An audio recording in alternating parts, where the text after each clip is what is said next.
Most people are bankrupt before 9 a.m. You wake up and immediately hand over your most valuable asset, your attention, to a glass screen.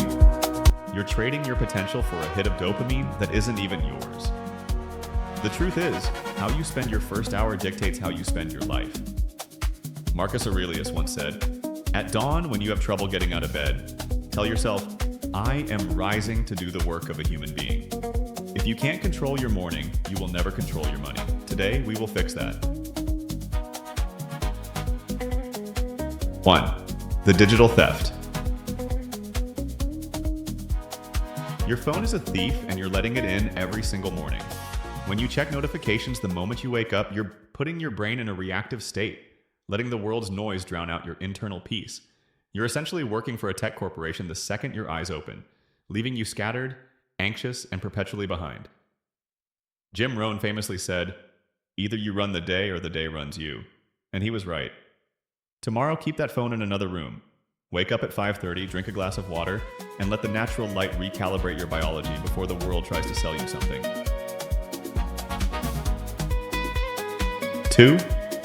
The hardware check. Your body is the hardware that runs the software of your dreams. Physical stagnation leads to mental fog, which eventually leads to poor financial decisions and a blurred vision of the future. Stretching for 5 minutes or doing a few push-ups isn't about fitness. It's about oxygenating your brain to improve the very cognitive functions that build wealth. Edward Stanley warned us, "Those who think they have no time for bodily exercise will sooner or later have to find time for illness."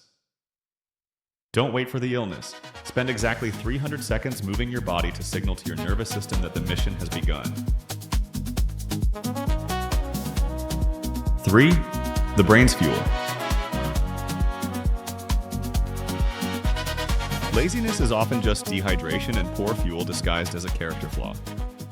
Your brain consumes 20% of your daily energy, and when you skip real nutrition for caffeine, you're forcing your mental CEO to run on fumes. You cannot build an empire on a starving foundation, and you certainly can't think clearly when your blood sugar is crashing. Hippocrates told us centuries ago, "Let food be thy medicine." So stop treating your body like a trash can. Eat a high-protein meal, hydrate aggressively, and treat your food as capital for the work ahead, not a reward for simply existing. 4. The hour of power. 1 hour in the morning is worth 3 in the evening, yet we spend it on trivialities. Most people waste their sharpest cognitive windows on shallow work like emails or tidying desks, avoiding the very tasks that would move the needle. Deep work is the superpower of the 21st century, and if you don't master the hard things when your brain is fresh, you are choosing to remain average. Cal Newport insists, "To produce at your peak level, you need to work for extended periods with full concentration."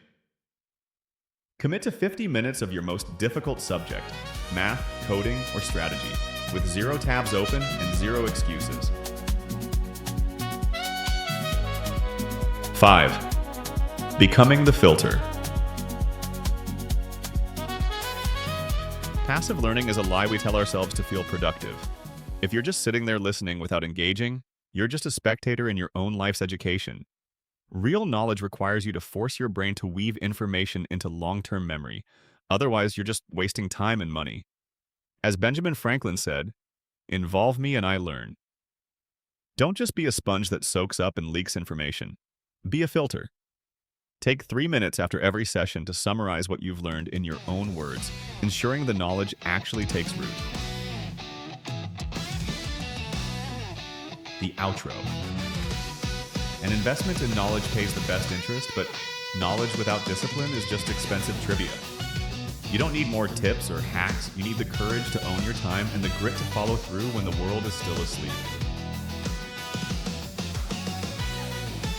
Stop lying to yourself about why you aren't where you want to be. The math of success is simple. Discipline equals freedom. Start tomorrow at 5:30, not for the money, but for the person you will become when you finally keep the promises you make to yourself. Comment clear if you are taking back control today.